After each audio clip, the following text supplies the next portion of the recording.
Today, I'll show you how to edit text in an image using Canva. Let's get started. First, open any browser on your computer or mobile device and search for Canva. Click on the first website that appears. Canva is a free online graphic design tool that you can use to create social media posts, presentations, logos, and more. Make sure you are logged into your Canva account before proceeding. Once you're on the home page, look for the Create Design button in the top left corner and click on it. From the menu that appears, choose the Upload option. Now, upload the image you want to edit.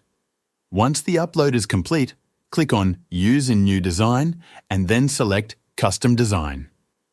This will open a new project with your uploaded image. Now you can start editing. Click on your image and you'll see a toolbar at the top. Select the Edit option.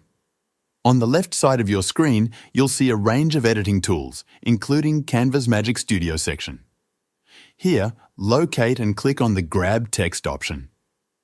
Canva will analyze the text in your image and show you a selection. Review it to ensure it's accurate. If you're satisfied, click on Grab Text. Canva's AI will process the action, and once it's complete, the text in your image will become editable. You can now freely make changes to the text, move it to a different position, change the font, adjust the color, or edit the content entirely. Customize it however you want to fit your project. That's it. You've successfully edited the text in your image using Canva. Thank you for watching.